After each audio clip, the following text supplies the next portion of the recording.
निश्चय मलान शायद किसी को एक टैलेंटेड कंटेंट क्रिएटर ना लगे, लेकिन पिछले 7 सालों में जो पॉपुलैरिटी उन्होंने गेन की है, शायद वो हासिल करने में काफी यूट्यूबर्स को सालों लग जाते हैं और शायद वो कभी उस लेवल पर पहुंच ही नहीं पाते। यूट्यूब पर उनके कंबाइंड 40 मिलियन सब्सक्राइबर्स हैं, इंस्टाग्राम पर 10 मिलियन से भी ज्यादा फॉलोवर्स हैं और ये नंबर्स तो बिल्कुल इंसेन है, लेकिन लोगों के उन पर ओपिनियंस उतने ही हार्श। काफी लोग ये कहते हैं कि triggered Insaan is the most overrated creator, cringe content ही तो बनाता है, अब उसकी वीडियोस पर हंसी किसको आती है। और सीरियसली निश्चय ये सब डिजर्व ही नहीं करता एंड और ना जाने क्या क्या। पर फिर भी सारी ट्रोलिंग, हेट और मीम्स के बीच कैसे निश्चय भाई ने अपनी सक्सेस को मेंटेन करके दिखाया, जो maybe he was never meant to reach in the first place. So असली सवाल ये आता है कि आखिर उन्होंने ये सब कैसे किया और क्या सच में वो एक ओवररेटेड क्रिएटर है या लोग बस इस बात से अनकंफर्टेबल है कि वो इतना सक्सेसफुल कैसे हो गया। ये समझने से पहले हमें ये देखना होगा कि फेमस होने से पहले उन्होंने क्या क्या फेस किया। निश्चय भाई को काफी टाइम से एक हेल्थ कंडीशन थी कॉल्ड हाइपोगोनाडिज्म। बेसिकली एक हार्मोन्स की प्रॉब्लम है जिसकी वजह से प्यूबर्टी टाइमली नहीं आ पाती और जिसका कि उनको अपनी अर्ली एज में पता नहीं था और जिसकी वजह से उन्हें काफी ज्यादा ट्रोलिंग का सामना करना पड़ा जब वो 9th एंड 10th क्लास में हुआ करते थे। इवन कई बार उन्हें फैमिली फंक्शन एंड स्कूल्स में भी हैरेस एंड बुली किया जाता था just because of his looks. और इसी वजह से वो अपनी अर्ली एज में डिप्रेशन एंड एंजाइटी का शिकार हो गए और जिस वजह से उन्होंने स्कूल जाना भी बंद कर दिया था। तो वो जज होने वाली जो वो चीज थी वो इतनी ज्यादा बढ़ती गई कि आई थिंक 11th के एक टर्म के बाद ही मैंने सोच लिया था कि अब तो मैं स्कूल नहीं जाऊंगा। बट जब उनका स्कूल लाइफ खत्म हुआ, उनका IIIT दिल्ली में एडमिशन हो चुका था और उस वक्त पर वो डोटा 2 से भी काफी ज्यादा एडिक्ट हो चुके थे और तभी उन्होंने अपना यूट्यूब चैनल भी शुरू किया था। ट्रिगर्ड इंसान शुरू करने से पहले उनका एक और चैनल हुआ करता था जिसमें वो कोडिंग से रिलेटेड ट्यूटोरियल्स डाला करते थे, जिसके बाद उन्होंने निगाह हिगा से इंस्पायर्ड होकर उन्होंने दूसरा चैनल बनाया था और जिसका नाम था यस यस भाई। पर इसके बाद इन्होंने अपने चैनल का नाम इट्स निश्चय कर दिया, जिसमें वो रोस्टिंग वीडियोस डाला करते थे लाइक कैरी के स्टाइल में, पर बिना गाली दिए, फैमिली फ्रेंडली स्टाइल में। और आई थिंक निश्चय भाई इज द वन जिसने बिना गाली दिए रोस्टिंग वीडियोस बनाना शुरू किए थे और यही उस टाइम पर उनका यूएसपी भी था। और तब तक उन्हें पता लग चुका था कि उन्हें एक प्रॉब्लम है हाइपोगोनाडिज्म और जिस वजह से उनका सेल्फ कॉन्फिडेंस बिल्कुल ही टूट चुका था। वो अपने घर पर भी इस चीज को नहीं बता सकते थे कि उन्हें इस टाइप की कोई प्रॉब्लम है, इसलिए उन्होंने डिसाइड किया कि वो अपना कॉलेज कंप्लीट करेंगे और फिर प्लेसमेंट लेंगे और एग्जैक्टली वैसा ही हुआ, उन्हें प्लेसमेंट मिल गई। और देन उन्होंने डिसाइड किया कि वो अपने घर पर बताए कि उन्हें इस टाइप की प्रॉब्लम है, जिसके बाद उनकी मेडिकेशन पर काम हुआ और उसके बाद उन्हें काफी चेंजेस देखने को मिले। एंड आई थिंक ये चीज से डील करना उनके लिए काफी टफ टाइम रहा होगा उस टाइम पर। बट उसके बाद उन्होंने कैसे डिसाइड किया कि वो यूट्यूब को as a full time career लेंगे। कॉलेज के बाद वो एक जॉब कर रहे थे एंड एक दिन वो अपना काम खत्म करके पीसी पर गेम खेल रहे होते हैं जो कि था डोटा 2। उस वक्त उनका बॉस ये देखकर उन्हें डांट देता है और जिस डांट से वो अपसेट हो गए एंड तभी उन्होंने डिसाइड किया कि वो अब किसी के लिए भी काम नहीं करेंगे। लेकिन जब यही सेम बात उन्होंने अपने घर पर बोली तो उस वक्त घर पर उन्हें और डांट पड़ी, बट ऑल्सो उन्हें 3 महीने के अंदर ही अपनी जॉब में से भी निकाल दिया गया था। और उसी के बाद उन्होंने कई सारी वीडियोस ढिंचैक पूजा पर बनाई थी और उन लोगों पर भी जो कि उस टाइम पर काफी ट्रेंड में हुआ करते थे। एंड देन उन्होंने अपने चैनल का नाम बदल करके ट्रिगर्ड इंसान कर दिया था। ये चैनल उनका प्रीटी मच कैरी से इंस्पायर्ड था और ऐसा भी नहीं था कि वो यूट्यूब को एक फुल टाइम करियर की तरह ले रहे थे। वो उस टाइम पर एक दूसरी जॉब में भी काम कर रहे थे। उस टाइम पर वो ऑफिस के इंटरनेट से वीडियोस को अपलोड किया करते थे एंड उस टाइम पीरियड तक तो उन्होंने अपना फेस भी रिवील कर दिया था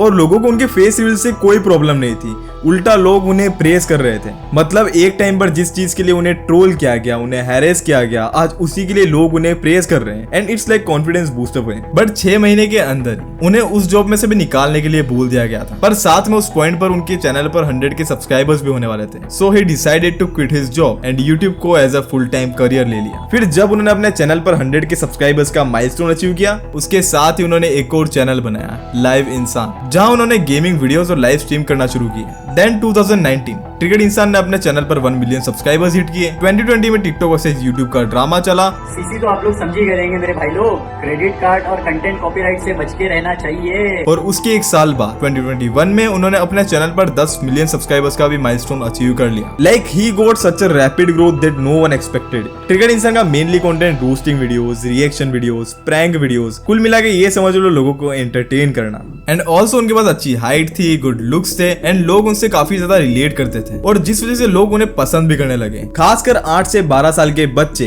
and some teenagers. And currently उनका गेमिंग चैनल एंड उनके दूसरे चैनल उस पोजीशन पर है जहां उनको एक मेन स्ट्रीम क्रिएटर बोला जा सकता है। मतलब ही ब्रोक द एल्गोरिथम, और जिस वजह से उनके साथ साथ उनकी पूरी फैमिली मेंबर्स भी यूट्यूब पर आ गई, सिर्फ उनके फादर को छोड़ के। एंड करंटली उन सबके चैनल पर भी मिलियंस ऑफ सब्सक्राइबर्स है और इस बात के लिए उन्हें काफी ज्यादा ट्रोल किया जाता है। उनकी फैमिली को ये बोला जाता है कि उनका चैनल ग्रो हो गया just because of nepotism. And अब तो ट्रिगर्ड इंसान की होने वाली फियोंसे ने भी अपना चैनल बना लिया है और उस पर भी काफी अच्छे खासे सब्सक्राइबर्स हो चुके हैं। पर खासकर फुकरा इंसान को सालों साल इस बात के लिए पोक किया गया है और उन्हें काफी ट्रोल भी किया गया है। पर मुझे यहाँ पर एक बात समझ नहीं आई, लाइक इसमें प्रॉब्लम क्या है? इफ एक पर्सन जो कि ग्रो हो चुका है, जो कि अपनी फैमिली एंड फ्रेंड्स की मदद कर रहा है उनसे कोलैबोरेट करके या फिर किसी भी तरीके से उन्हें ग्रो करवाने के लिए, सो इसमें तो ओवरऑल फायदा उनको ही हो रहा है। एंड ऐसा तो नहीं है कि निश्चय भाई अपनी ऑडियंस को बोल रहे हैं कि जाओ उन्हें जा करके देखो, एंड भाई उन्हें ऑडियंस देखना पसंद कर रही है, दैट्स व्हाई वो चल रहे हैं। So I disagree with this points. Well मुझे अभी तक याद है कि क्रिटिसिज्म उन्हें इसलिए मिल रहा था क्योंकि उस टाइम पर बॉलीवुड में नेपो किड्स को काफी हैवीली क्रिटिसाइज किया जा रहा था। इसके अलावा भी सभी लोगों को उनकी ग्रोथ पसंद नहीं है एंड इवन कुछ लोगों को लगता नहीं है कि उनका कंटेंट भी कुछ खास है, यहाँ तक कि जो एक टाइम पर उनकी खुद की ऑडियंस हुआ करती थी, अब दे थिंक कि उनके अर्ली कंटेंट में ज्यादा एफर्ट हुआ करते थे,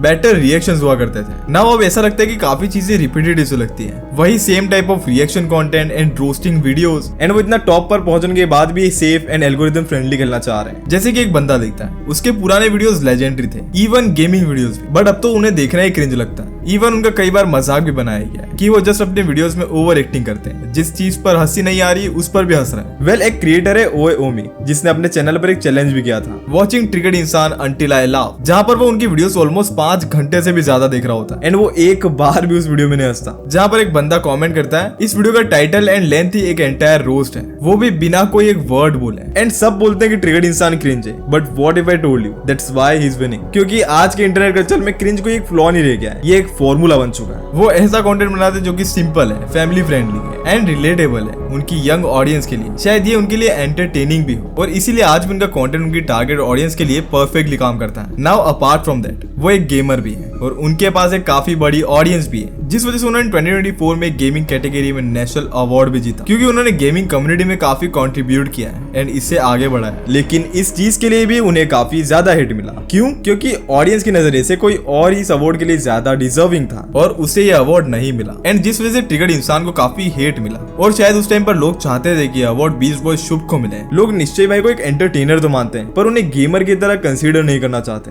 क्योंकि ट्रिगर्ड इंसान एक ऐसे क्रिएटर है जिनका कंटेंट हर तरफ फैला हुआ है, जैसे कभी रोस्टिंग, कभी गेमिंग, कभी रिएक्शंस, तो कभी व्लॉग्स। लोग भी इस बात से कंफ्यूज हो जाते हैं कि आखिर वो किस टाइप के क्रिएटर है। ट्रिगर्ड इंसान के पास कभी भी क्लियर आइडेंटिटी नहीं रही है, लाइक वो एक फुल टाइम गेमर है या फिर एक सीरियस रोस्टर है, जो कि काफी ऑडियंस को कंफ्यूज कर देती है। और यहाँ पर उन्हें यही लगा, like how is it possible, उन्होंने अपना करियर गेमिंग पर डेडिकेट भी नहीं कर रखा है। पर मेरे ख्याल से उन्होंने काफी कंट्रीब्यूट किया इस गेमिंग कम्युनिटी में, क्योंकि एज सच बड़े क्रिएटर्स जो कि दूसरी नीश में वो ज्यादा गेम्स खेलते नहीं है, और यहाँ पर ट्रिगर्ड इंसान ने जो कि शायद गेमिंग देखना पसंद नहीं करती है, ऐसी ऑडियंस को भी अट्रैक्ट किया अपनी तरफ। अब मैं यहाँ पर ऐसा नहीं बोल रहा कि भाई बीबीएस ने इस गेमिंग कम्युनिटी में कंट्रीब्यूट नहीं किया, बल्कि उन्होंने तो कई न्यू गेमर्स को होप दिए कि इस इंडियन गेमिंग कम्युनिटी में कुछ हो सकता है। बट अगर तुम सारे कंपैरिजन हटा दो, सो सारे एस्पेक्ट से ही आल्सो द वन जो शायद ये डिजर्व भी करता था। पर इसके बाद इन दिसंबर 2024 ट्रिगर्ड इंसान फाइनली अपने इंस्टा पर पोस्ट करके बताते हैं कि ही गॉट एंगेज्ड, एंड वो अपने यूट्यूब चैनल पर भी एक एंगेजमेंट का वीडियो डालते हैं। So I got engaged. Excuse me? We got engaged. काफी लोग उनकी एंगेजमेंट को देखकर काफी ज्यादा खुश थे, पर यहाँ पर एक पार्ट बिल्कुल भी खुश नहीं था। उनके ऊपर कुछ एक्यूजेशंस लगे, जैसे कि वो हिपोक्रेट है और यहाँ पर उनके डबल स्टैंडर्ड्स दिख रहे हैं, क्योंकि ट्रिगर्ड इंसान खुद एक साल पहले राजा व्लॉग्स को क्रिटिसाइज कर रहे थे, एंड नाउ जब उनकी खुद की बारी आई तो वो किस तरीके से खुद कंटेंट निकाल रहे थे। इवन उनकी पूरी फैमिली अपने अपने चैनल पर कंटेंट पोस्ट कर रही है। वेल शायद तुम्हें ये क्लिप देखना चाहिए। राजा व्लॉग शादी के एक दिन के जो वो इवेंट्स होते हैं उनको 5-6 रील में यूज करता है और उसके बाद 2-3 ब्लॉग भी जाते हैं। राजा व्लॉग्स, मतलब तुम खुद सोचो कितना इलॉजिकल है ट्रिगर्ड इंसान को राजा व्लॉग से कंपेयर करना कि उसकी जब शादी हो रही थी तो वहां पर वो जो वीडियोस बना रहा था वो ऐसा नहीं था कि तुमसे मूवमेंट शेयर कर रहा है, तुम्हें अपनी शादी में इन्वॉल्व करना चाहता है, नहीं, वो उस पूरी की पूरी शादी को बस ऐसा सेटअप यूज करता था बॉलीवुड सॉन्ग्स पे लिपसिंग करने के लिए। मतलब आप अगर ध्यान दो तो राजा व्लॉग्स के ट्रोल होने का सबसे बड़ा रीजन ये था कि ना उसका अपनी शादी पे ध्यान था ना अपनी बीवी पर, सिर्फ रील बनाने पे ध्यान था कि धड़ाधड़ कितनी रील बना लूं, और दूसरी तरफ तुम ट्रिगर्ड इंसान को ट्रोल कर रहे हो कंपेयर करके। पर साथ में उनकी होने वाली वाइफ रुचिका को भी काफी ज्यादा ट्रोल किया गया just because of her looks and उनके पास के लिए। उनकी 2-3 क्लिप्स इंटरनेट पर इतनी ज्यादा सर्कुलेट करने लगी, लोग उन्हें कंपेयर करने लग गए। कुछ लोग उनकी वाइफ को उनकी मैनेजर से कंपेयर कर रहे थे और यहाँ तक कि उन्हें काफी बुरे बुरे कमेंट आने लग गए। यहाँ तक कि उनकी फैन गर्ल्स भी ये बोलने लग गए कि निश्चय डिजर्व्स बेटर। पर भाई मेरे को यहाँ पर एक बात समझ आई कि यहाँ पर लोग कौन होते हैं जो डिसाइड करेंगे कि निश्चय किससे डिजर्व करता है और किससे नहीं। भाई अभी तक मुझे इंटरनेट पर सबसे पैथेटिक चीज लगी। भाई तुम्हें कैसे पता कि उनके बीच में बॉन्ड कैसा है, वो कब मिले, सिर्फ वो 2 लोग ही जानते हैं। उन्हें ना उस कपल की जर्नी पता है और ना ही उनके बीच कैसा कनेक्शन है उसके बारे में पता है। और अगर बात रही लुक्स की, तो प्यार हमेशा इंस्टाग्राम के फिल्टर्स और जॉ लाइंस पर नहीं होता। उन दोनों के बीच कैसी म्यूचुअल अंडरस्टैंडिंग, रेस्पेक्ट थी वो तुम्हें नहीं पता। अब मेरे को एक और रीजन पता लग गया है कि ट्रिगर्ड इंसान को हेट क्यों मिलता है। पर अब इस चीज को कितना भी पॉइंट आउट कर लो, ये बात से तुम नकार नहीं सकते कि अगर कोई इंसान इंटरनेट पर अपनी पर्सनल लाइफ को रखता है देन ये होना तो काफी ऑब्वियस है, क्योंकि इंटरनेट पे कोई भी पर्सन किसी को भी कैसे भी जज कर सकता है, क्योंकि हर किसी इंसान के डिफरेंट ओपिनियंस होते हैं। चलो भाई बहुत तारीफ हो गई, बहुत डिफेंड भी कर लिया, but now it's going to be serious I think. February 15, 2025 Triggered Insaan and Fukra Insaan ने मिलकर एक ड्रिंक लॉन्च की, फोकस, जिसके लॉन्च होते ही लोगों ने उसे प्राइम की कॉपी बोलना शुरू कर दिया। यहाँ तक कि लोगों के इस ड्रिंक के ऊपर काफी मिक्स से रिव्यूज थे। कुछ लोगों को ये ड्रिंक काफी ज्यादा पसंद आई, पर काफियों को ये बिल्कुल ठीक ठाक ही लगी। यहाँ तक कि सबसे बड़ा जो उनके क्रिटिसिज्म मिला था वो था प्राइसिंग। लाइक काफी सारी ब्रांड्स थी जो कि उनके कंपैरिजन में काफी बेटर ऑप्शन थी एंड वो काफी कम प्राइस में उसे सेल कर रहे थे, क्योंकि यहाँ पर ट्रिगर्ड इंसान एंड फुकरा इंसान ने अपने ब्रांड वैल्यू के हिसाब से इस प्राइस को सेट किया है। बिकॉज यहाँ पर अगर ड्रिंक को हटा दिया जाए कि वो कैसा टेस्ट करेगा एंड एक्सेट्रा एक्सेट्रा, क्योंकि टेस्ट को हर कोई इंसान डिफरेंट तरीके से जज कर सकता है। बट वॉट अबाउट कॉस्ट, ये नॉर्मल पर्सन रेगुलरली अफोर्ड ही नहीं कर पाएगा। एक बॉटल के प्राइस 150 रुपीज, शायद ये एक बार के लिए कोई खरीद भी ले कि मल्हान ब्रदर्स ने अपना पहला ब्रांड लॉन्च किया है तो चलो इसको एक बार ट्राई करके देखते हैं, पर शायद ये उसे लॉन्ग टर्म में कंसीडर भी ना करे just because of pricing. But let's see, वो इस चीज को शायद धीरे धीरे फिक्स कर दें, who knows. But apart from that, अब फोकस के कारण ही काफी बड़ी कंट्रोवर्सी भी हुई थी रचित रो एंड मल्हान ब्रदर्स के बीच में, जो कि मैं इस वीडियो में तो एक्सप्लेन नहीं कर सकता वरना आउट ऑफ द टॉपिक भी चला जाऊंगा और ऊपर से वीडियो भी काफी ज्यादा लंबा हो जाएगा। बट इतना समझ लो कि फोकस के अराउंड इतना बड़ा ड्रामा क्रिएट हुआ कि इतने सालों की इनकी फ्रेंडशिप भी खराब हो गई। नाउ ट्रिगर्ड इंसान के लिए एक सबसे कॉमन लेवल है, ही इज ओवररेटेड। लोग कहते हैं कि इतना क्रिंज कंटेंट और इतनी सक्सेस, ये कैसे हो गया भाई? But I think he is not overrated, he is just misunderstood. उन्होंने इतने सालों से 24 मिलियन से भी ज्यादा सब्सक्राइबर्स बिल्ड किए हैं, वो भी बिना गाली दिए, बिना अननेसेसरी कंट्रोवर्सी के, एंड यहाँ तक कि उन्हें एक मेजर चंक ऑफ ऑडियंस देखना पसंद करती है, तो शायद इसमें कोई दिक्कत भी नहीं। पर मेरे ख्याल से लोग उन्हें इसलिए क्रिटिसाइज करते हैं because now he need to change at that point, क्योंकि वो वही ओल्ड स्टाइल के roasting videos and reaction videos, it's feel like कि वो इवॉल्व नहीं करना चाह रहे हैं और इसी कारण से उन्हें इतना क्रिटिसिज्म मिलता। अब चाहे उनका कंटेंट तुम्हें या मुझे सिंपल या फिर क्रिंज लगे, पर वो अपनी यूट्यूब जर्नी में काफी ज्यादा कंसिस्टेंट रहे। उन्होंने सही टाइम पर सही चीज पर काम किया, दैट्स व्हाई वो इतनी तेजी से ग्रो हुआ है। सपोज आज के टाइम पर वो इस चीज को शुरू करते हैं, वो आज जितना सक्सेसफुल है शायद वो इतना नहीं हो पाते हैं। So this is all about your actions, और ये चीज हम उनसे सीख सकते हैं कि एक लड़का जिसे अपने लुक्स के लिए काफी ज्यादा हैरेस किया जाता था, आज उसे उसी लुक्स की वजह से प्रेस किया जाता है एंड वो आज के टाइम पर इतने बड़े क्रिएटर बन चुके हैं। और अब काफी ज्यादा ऑडियंस तो उन्हें इसलिए हिट करती है जस्ट बिकॉज ऑफ फुकरा इंसान।